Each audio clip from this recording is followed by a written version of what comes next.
Les Manley, a low-level employee at a TV station, stumbles upon a golden opportunity when his network announces a $1 million reward for anyone who can locate the king, meaning, of course, Elvis Presley.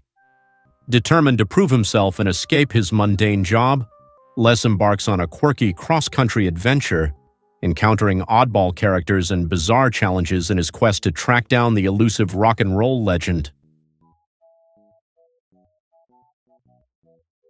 The graphics are arguably the strongest aspect of Les Manley's Search for the King, though that's not saying much given how poorly the game performs in nearly every other category.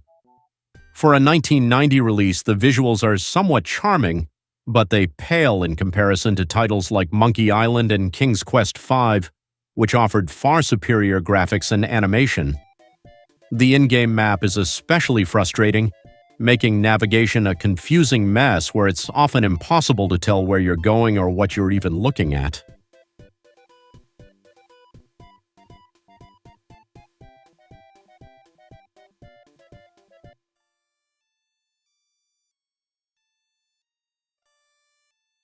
There isn't much to say about the game's sound design. It's as underwhelming as the rest of the experience. As expected for a 1990 release, there's no voice acting or advanced audio, leaving only the soundtrack to judge. While some areas feature passable music, others are completely silent, creating an uneven atmosphere. Sound effects are minimal to non-existent, further adding to the game's dull and lifeless presentation.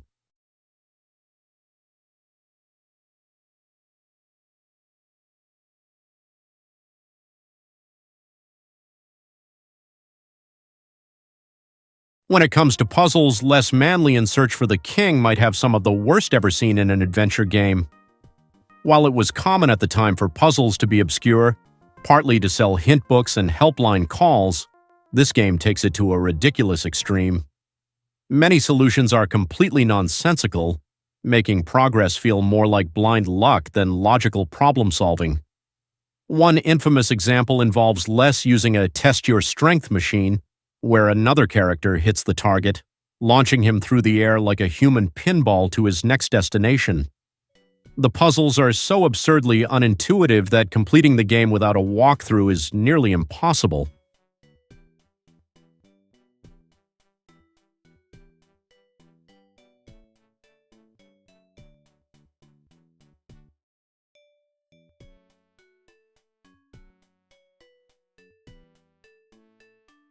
The game's length is typical for a classic adventure title of its era.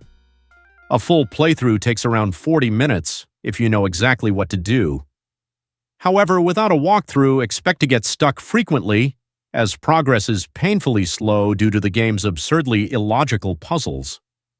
Instead of a genuine challenge, Les Manley's Search for the King drags out its runtime for all the wrong reasons, making it feel longer and more frustrating than it should be.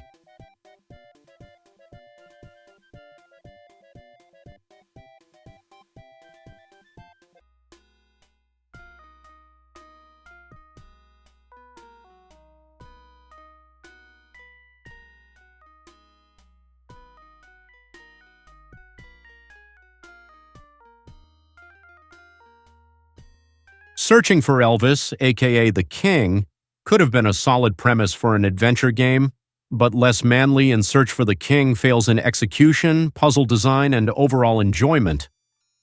Clearly attempting to mimic Sierra's Leisure Suit Larry series, it falls short in nearly every way, delivering a dull experience with weak humor and absurdly frustrating puzzles. Unless you're a gaming historian or a glutton for punishment, this one is best left in the past.